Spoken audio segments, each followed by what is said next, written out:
Сәлеметсіңдер ме балалар? Қазір бізде көркем әдебиет сабағы. Сабағымыздың тақырыбы Шалқан ертегісі. Ендеше сабағымызды мына өлең жолдармен бастайық. Арай иланып таң атты, алтын шуақ таратты. Қайырлы таң арайлы, қайырлы таң балалар. Жарайсыңдар, балалар, қазір қандай жыл мезгілі? Тамаша, ендеше күз жайлы мына өлең жолдарын қайталайық. Алтын сары қызыл көк, алуан жапырақ, күзгі бақты күлімдеп, көз тартады атырап. Жарайсыңдар, балалар, біз жаңа күз мезгілі жайлы айттық. Күз өте тамаша мезгіл. Күз мезгілі адамның көңіл күйі секілді құбылмалы. Бірде жаңбыр жауып жатса, бірде күз шайдай ашылып тұрады. Балалар, жерге алтын кілем төселгендей күз мезгілі болады. Барлығы әсерлі, өте керемет. Жақсы, балалар, мына дыбысты тыңдайықшы.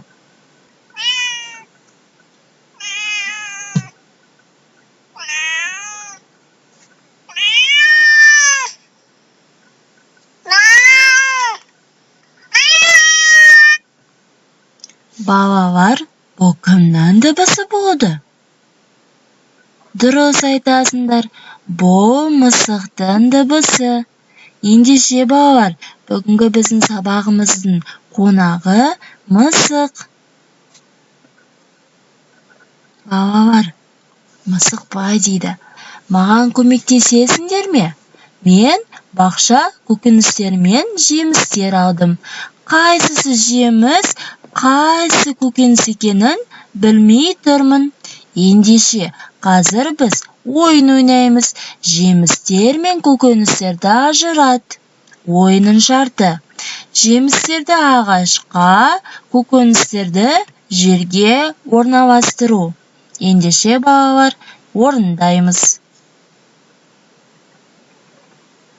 Тамаша, жарайсыңдар балалар. Ендеше бойымызды бір сергіп алайық. Күн ұйықтайды, күн оянады, жаңбыр жауады, бұлт шатырлатады.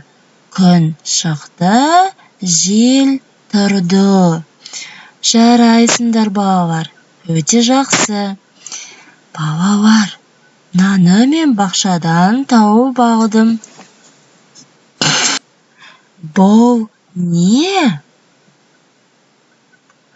Жарайсыңдар балалар, бұл шалқан. Ол көкөніске жатады. Оның жапырағы үлкен. Одан сорпа, салат әзірлеуге болады. Емдеуіш қасиеті бар. Балалар, сендер шалқан туралы ертегіні білесіңдер ме? Жақсы, ендеше мен сендерге шалқан ертегісін айтып берейін.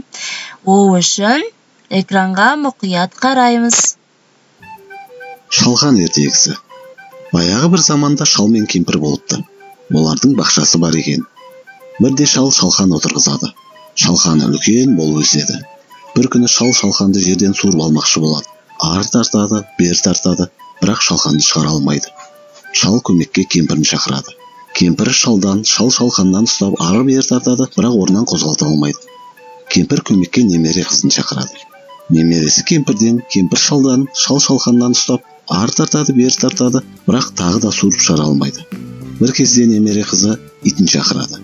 Иті қыздың етегінен немересі кемпірден, кемпір шалдан, шалқаннан ұстап ары тартады, бері тартады. Бұл жолда шалқанды шығара алмайды.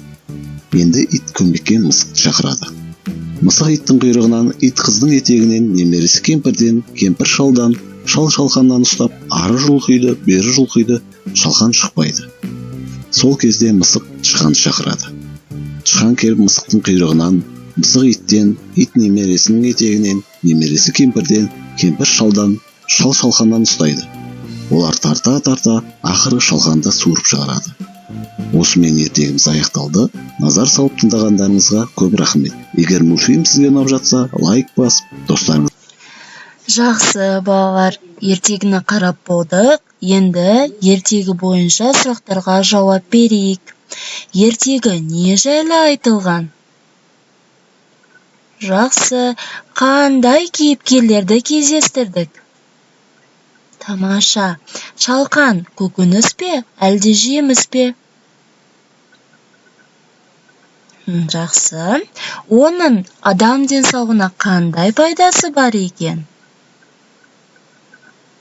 Жарайсыңдар, балалар. Ертегіні өте жақсы түсінген екенсіңдер. Бұл ертегі шалқан жайлы. Қандай кейіпкерлерді кездестірдік десек, әжені, атаны, немересін, итті, мысықты және тышқанды. Шалқан, көкөніс. Жақсы. Ендеше бір ойын ойнайық. Күн мен жауын деп аталады.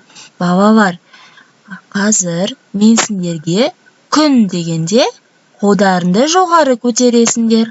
Ал жауын дегенде саусақтармен жерді тарсылдатасыңдар. Түсінікті ме?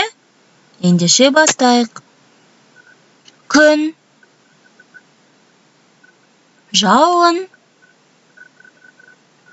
күн, күн, жауын,